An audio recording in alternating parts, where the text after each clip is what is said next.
इधर झज्जर के गांव बिरधाना से एक दिल दहलाने वाली खबर सामने आई है। पति ने यहां पर अपनी पत्नी को 8 गोलियों से मारकर मौत के घाट उतार दिया। एक शख्स ने अपनी पत्नी को 8 गोलियां मारी, मौत के घाट उतारा। ये खबर सामने आ रही है। वारदात को अंजाम देकर मौके से फरार हो गया आरोपी शख्स। आरोपी पति के खिलाफ पहले भी कई आपराधिक मामले दर्ज हैं, ये भी खबर है। जनवरी में जमानत पर बाहर आया था ये आदमी। पत्नी से चल रहे आपसी विवाद को लेकर वारदात को अंजाम दिया है। अभी ये पता चला है। घटना की जैसे ही खबर मिली, मौके पर पुलिस पहुंची है और जांच में जुट गई है।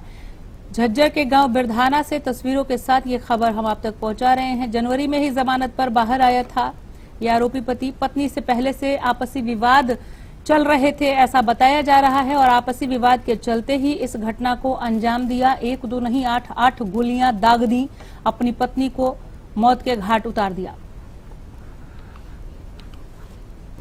महिला है जिसकी उसके घर वाले ने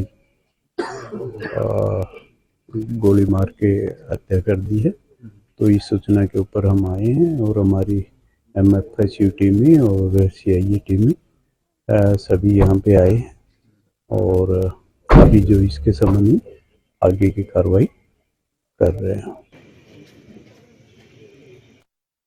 झज्जर से रमाकांत है ज्यादा जानकारी के साथ। रमाकांत, तफसील से बताएं ये पूरी खबर।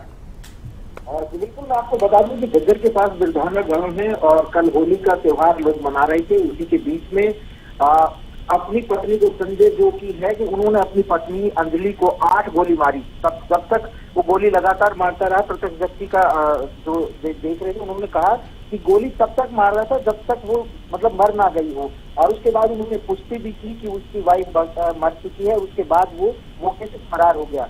उसके बाद ग्रामीणों ने पुलिस को सूचना दी और पुलिस मौके पर पहुंची और उसको पोस्टमार्टम के लिए लेके आए तो डॉक्टरों ने उसे मृत घोषित कर दिया। मैं आपको बता दूं कि जो संजय है वो आपराधिक प्रवृत्ति का है और जनवरी महीने में ही वो जेल से रिहा पैरोल पर आया था। और उसके बाद में उनकी वाइफ से उनका लगातार कोई झगड़ा चल रहा था, उसी का वो गुस्सा था और उन्होंने कल अपनी पत्नी को 8 गोली मारी, जिससे उनकी पत्नी अंजलि की मौके पर ही मौत हो गई। जी, पुलिस ने क्या मामला दर्ज किया है, पुलिसिया कार्रवाई कहां तक आगे बढ़ी है, इस पर भी जानकारी दे।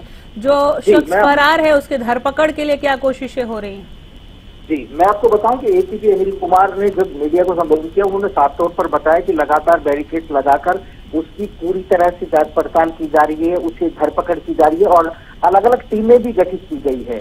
और जल्द ही उन्होंने कहा कि संजय को गिरफ्तार कर लिया जाएगा और जैसे ही उसको गिरफ्तार किया जाएगा उसके कारण का वजह जो मौके का जो कारण है या अन्य जो भी वजह है वो साफ तौर पर जल्द ही पता लग पाएगी। अलग अलग टीमें ही गठित की गई हैं। SIT का निर्माण हुआ, चूंकि पहले से आपराधिक मामलों में संलिप्त था। आप बता रहे कि पैरोल पर अभी बाहर आया था जनवरी में और फिर एक मर्डर को अंजाम दे दिया। पहले से कई आपराधिक मामले दर्ज हैं। एक सवाल साथ में और जोड़ रही हूँ। 8 गोलियां चलाई गई, पुलिस के पहुंचने तक उसके पास पूरा मौका था भागने का, वो फरार हो भी गया। क्या घर पर कोई और नहीं था या आसपास जो उसे पकड़ सके पुलिस के हाथ सौंपने के लिए?